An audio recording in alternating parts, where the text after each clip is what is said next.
Bonjour. Bonjour à vous, Alors, j'espère que vous allez bien. Alors, toutes ces personnes qui sont nouvelles sur ma chaîne, bienvenue. bienvenue. Et j'aimerais simplement aujourd'hui encore rassurer que c'est pas payant les commentaires, les likes. Donc, pour la force, pour les encouragements, ce serait appréciable que vous regardez pas seulement la vidéo, mais que vous commentez, que vous Likez, likez commentez, partagez. Le et partagez. classico. Le Voilà, classico. donc j'ai arrêté de dire ça dans mes précédentes vidéos parce que j'estimais que ça va de soi quand on aime. Un petit pouce ou alors ce qu'on a à dire, on écrit. Ça contribue au ministère. Oui, ça contribue au ministère. Pour... En fait, je me suis rendu compte qu'il faut que je me répète là-dessus parce qu'il y a des personnes qui oublient ou qui ne savent pas. Mais en fait, en faisant des commentaires sur la chaîne, ça permet à YouTube de référencer ma vidéo, de proposer en fait à ces personnes qui ne connaissent pas la chaîne. Oui, et la vraie question, est-ce que vous voulez plus de contenu où ça édifie les gens ou plus de contenu où on voit les célébrités ou des choses peut-être moins intéressantes en fait, moins édifiantes. Et en fait, partager les choses intéressantes, bien sûr, si ça correspond à ce que vous aimez, bien sûr. Voilà, donc de ne pas hésiter. J'ai eu plein de commentaires en inbox et je disais à ces personnes, n'ayez pas peur, commentez directement sous la vidéo. Ça permet aussi d'avoir de l'échange dans les commentaires. Donc voilà. Oui. Merci pour les appréciations. On a reçu des messages d'encouragement et des personnes qui vivaient la même situation qui sont venues vers moi. Encore une fois de plus, et je leur ai dit, n'hésitez pas à partager ça en commentaire. On va commencer. C'est parti. Voilà.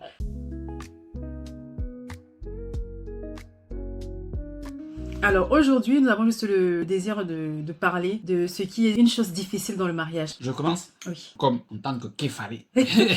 Pour moi, mon point le plus difficile dans le mariage, c'est l'adaptation, justement. D'adapter sa vision à la vision de l'autre. Pas de noyer sa vision, pas de totalement épouser la vision de l'autre, ou au contraire, d'imposer sa vision à l'autre, mais au contraire, de comprendre l'autre, d'essayer de mélanger ces deux visions et de créer la vision du couple. Est-ce qu'on peut aller sur un détail, Oui. un exemple pratico-pratique comme ça que les gens puissent comprendre? Alors, pour ceux qui ne me connaissent pas beaucoup, je suis quelqu'un qui, quand j'étais célibataire, qui était assez d'origine bordélique. D'origine lol, c'est un peu fort quand même. Pas rangé du tout. J'aime bien quand je rentre en tant que célibataire, j'aime bien enlever mes vêtements, me mettre en caleçon et être peinard chez moi, Ouais. me mettre la console ou en pyjama, être avec des vieux pyjamas, ça c'est le truc des hommes ça, être avec des vieux pyjamas peut-être trouver mais on est à l'aise dedans et tout. Jeter les affaires comme ça, je fais ouais je vais ranger. Voilà. Alors j'étais pas totalement quand même pas rangé parce qu'il y avait quand même des moments où je me mettais on met un coup de collier et le samedi le week-end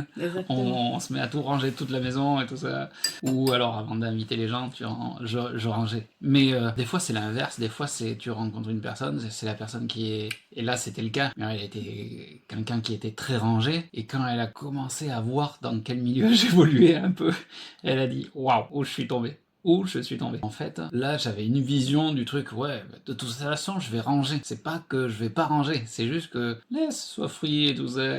Elle a dit non, tu peux pas, parce que si demain, quand on aura des enfants, tu leur montres cet exemple, ils vont être comme ça, et la maison va ressembler à quoi quand on sera là aujourd'hui, hier t'étais tout seul, aujourd'hui on est deux, et demain on sera 3, 4, 5, tu vois, et ça va être un chantier monstre la maison. C'est en discutant que j'ai compris sa vision. Effectivement, elle avançait des arguments logiques, parce que moi je fonctionne beaucoup avec la logique. Si la logique est universelle et sans faille, alors je l'adopte. Et là, c'était le cas. Et c'est surtout ça, d'avoir cette humilité de se remettre en question ses habitudes, ses a priori, sa vision en fait. Bien sûr, il faut pas, vous allez pas changer du tout au tout, pas forcément, votre compagnon ou compagne va pas changer du tout au tout, mais il faut que vous soyez dans un processus d'amélioration. Merci beaucoup d'avoir répondu à la question. Pour ce qui est de moi, je vais aller sur une autre thématique. Ce que moi j'ai trouvé d'assez difficile dans le mariage, c'est de consulter et de considérer l'avis de l'autre.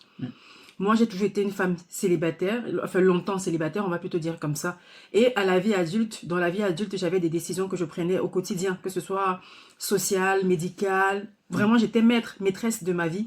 Oui, et t'étais toujours proactif Voilà. dans ta façon de faire. Il fallait que tu te battes pour avoir les choses, donc forcément. Voilà. T'étais capitaine de mon bateau. Voilà, exactement. Étant toute seule, n'ayant pas mes parents, j'étais toute seule depuis mes 20 ans. Et là, aujourd'hui, j'en ai 36. Donc, vous imaginez, quand je le rencontre, j'ai 30 ans pratiquement. Donc, j'ai vécu comme ça pendant une dizaine d'années où j'ai toujours fonctionné toute seule. Je prenais des décisions, voilà, toute seule. C'était vraiment moi, ma vie, ma destinée en face de moi. Et effectivement, quand je me marie, ce que je découvre, en fait, c'est que, madame, je le savais déjà avant de me marier.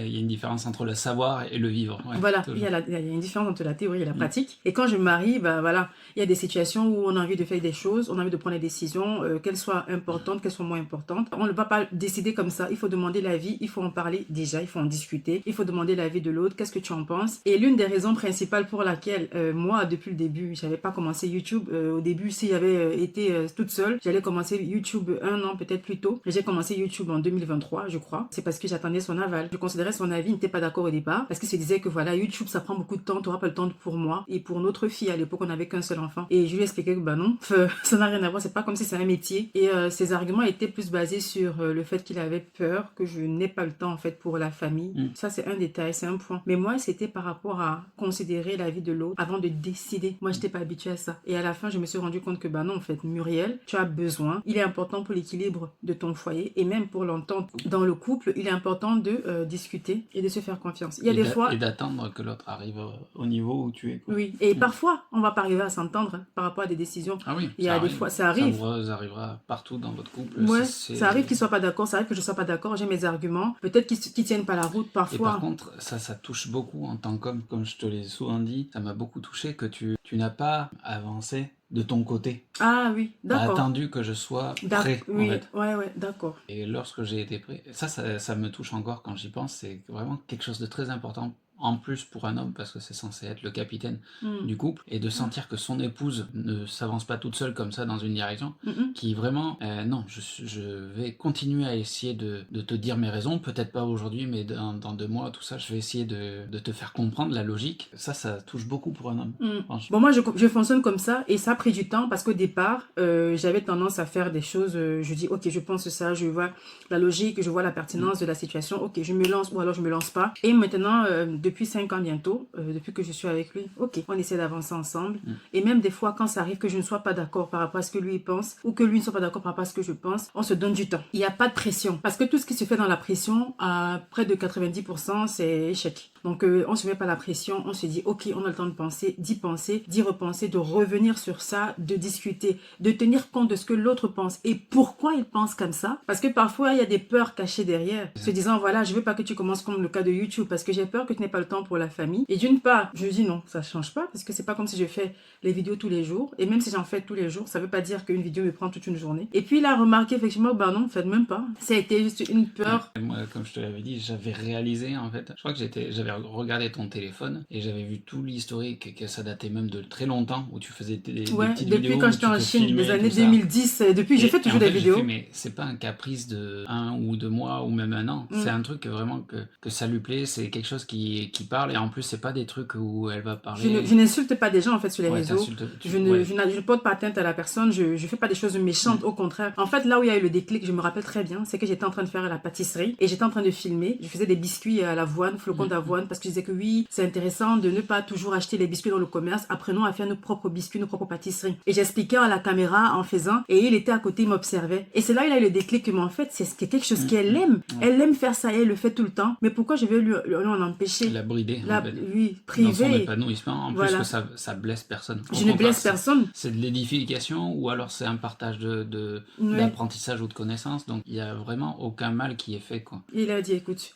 Et c'est comme ça qu'il a décidé. Et ça faisait on était déjà près d'1 an que je lui en avais parlé. Et c'est là où il m'a dit, je te soutiens. Et du coup, tellement il m'a soutenu que voilà, il a même commencé à apparaître dans mes vidéos au fil de l'eau. Et beaucoup de personnes ont apprécié. Ils m'ont même dit, ton mari, vraiment, c'est une réelle bénédiction qu'il soit là davantage dans les vidéos. Et plus tard même, il a commencé à faire les montages et les vignettes et tout. C'est lui qui était vraiment un réel soutien. Donc pour moi, c'est ça la difficulté dans le mariage, pour rebondir sur l'introduction de mon propos. Ça a été que voilà, de considérer vraiment la vie de l'autre avant de foncer. Mais sinon, il y a toute cette beauté-là quand on apprend à communiquer ensemble et d'être amis. C'est important d'être ami avec son conjoint. Et ça se travaille, ça se crée en fait déjà pendant les fiançailles, pendant qu'on apprend à se connaître. C'est pas dans le mariage, mais c'est idéal avant d'être amis, avant d'être amant. C'est ça. Et ça se construit par le dialogue, de dire attends, mais même si c'est anodin, tu as fait de beaux rêves, c'était quoi tes rêves, tu penses quoi de ce rêve, ou ça a été ta journée. Il y a beaucoup le cliché de l'homme quand